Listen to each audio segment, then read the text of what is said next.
Et salut à tous, bienvenue sur l'Initial Location. Aujourd'hui, on va parler de ce magnifique titre, Quelqu'un vit dans mon garage. Alors, euh, en réalité, personne ne vit dans mon garage, hein. Je vois tout de suite les gens en commentaire, ouais, marchand de sommeil, enfoiré, salopard, ouais.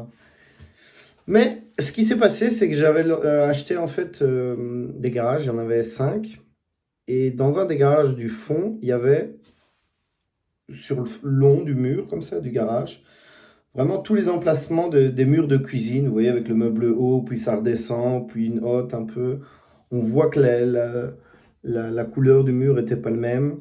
Il y avait aussi une évacuation, en fait, d'une buse, c'était une toiture plate, il y avait une évacuation tout en haut.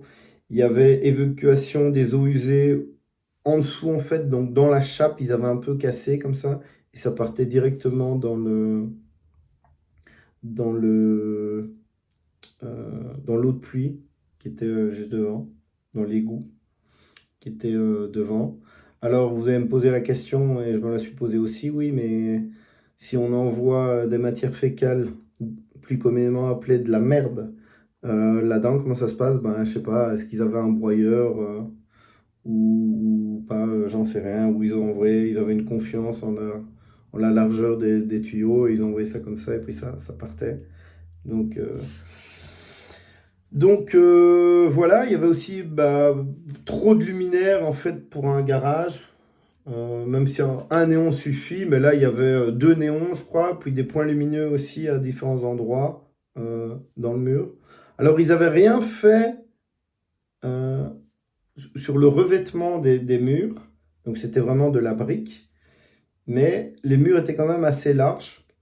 Donc en termes d'isolation, il y avait la porte du garage en acier, ça devait pas être terrible. Et l'autre point aussi très délicat, c'est qu'il n'y avait pas de lumière naturelle. Donc à leur place, j'aurais essayé de mettre un petit puits lumineux au-dessus. Mais, euh, mais bref, voilà. Donc pourquoi je parle de ça?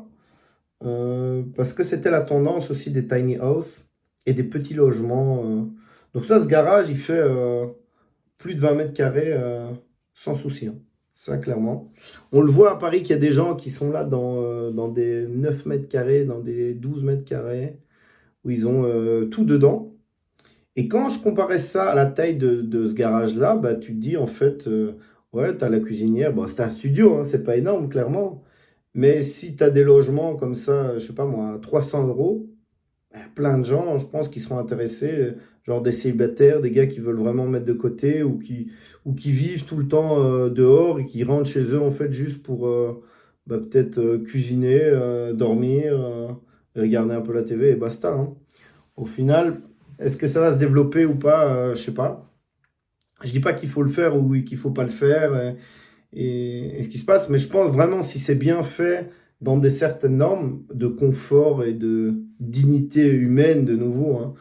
Euh, mais bon, je suis pas là non plus pour faire la morale. Comme je dis, à Paris, ils font ça. Euh, Au Japon, ils vivent dans des alvéoles. Vous rentrez comme ça, il y en a plein. Donc, est-ce que c'est bien, est-ce que c'est pas bien?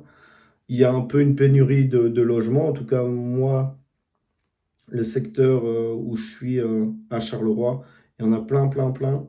Que ce soit des étudiants aussi ou des jeunes travailleurs ou des gens au CPS. Euh, Est-ce que c'est pas mieux d'avoir des plus petits loyers et d'avoir un plus grand pouvoir d'achat? J'ai l'impression que c'est ce que les gens recherchent. C'est pas moi qui pousse à ça. Mais les gens, ils veulent vraiment, de l'intimité. Ça, c'est un gros point. Donc les colocations et tout ça, jeunes travailleurs, ouais, mais je sens qu'au final, c'est quand même pas évident pour les gens. Ils veulent être tout seuls, ils veulent avoir leur intimité. Donc ça, c'est l'autre point. Et puis, c'est le budget, hein. Clairement, le budget qui est pas évident. Donc voilà, moi, c'est une question ouverte. Mettez-moi dans les commentaires, vous, ce que vous en pensez. Est-ce qu'il faut pousser ça? Est-ce que c'est bien? Est-ce que c'est pas bien? Est-ce qu'il faut maintenir une taille de logement, minimale? Moi, j'ai vécu à deux dans un studio, 47 mètres carrés, et on attendait un enfant. Euh, donc ce studio-là, c'était quand même C'était petit, mais bon, au final, voilà, tu peux le faire, hein. C'était un nouveau logement, PEB A ou B. Mais donc voilà, je l'ai fait, je sais ce que c'est aussi. Je sais que c'est pas évident d'être l'un sur l'autre en couple, donc c'est peut-être pas la situation idéale pour un couple. Mais ça peut dépanner des gens et ça peut. Et à un moment de ma vie, j'étais content d'être là-dedans. J'ai vécu aussi en Australie dans des conteneurs. Bah ouais, c'est un exemple. C'était vraiment comme le garage. Le gars, je crois que c'est ce qu'il a fait. C'est qu'il n'avait pas de logement, donc tu avais vraiment des conteneurs qui arrivaient et qui étaient. Tu avais du vinyle avec pas de joint, mais ouais, les trucs triangulaires qu'on plaque comme ça un peu partout pour dire voilà la finition, quoi. Et tu avais des lits superposés et je dormais là-dedans. Mais clairement, quand j'étais là, c'était vraiment juste pour dormir. Et tu avais une cuisine commune. Donc ouais, j'avais oublié ce passage-là de ma vie, que je l'ai fait aussi là-dedans. Ça peut durer aussi pour des saisonniers en se disant, voilà, on va travailler ou on le fait. Moi, je l'avais fait quelques mois. Mais il y avait des gens qui venaient, des saisonniers qui venaient 6 mois là, puis 6 mois autre part, juste pour travailler. Donc voilà, mettez-moi un peu ce que vous en pensez. Mais c'était pas que ça que j'allais vous parler. Ça, c'était un peu pour le côté putaclic. Mais c'était comment se loger aussi gratuitement. Mais peut-être que je vais faire une autre vidéo. Je vais laisser celle-là qui est assez bien dans mon garage et je vais enchaîner tout de suite. Si vous voulez vous former dans la location de voiture, n'hésitez pas, les liens sont en dessous. Si vous voulez passer dans mon podcast, vous voulez qu'on discute à deux. Euh, si vous pensez aussi que je suis un charlatan, que je suis un menteur, je serais ravi de vous prouver aussi.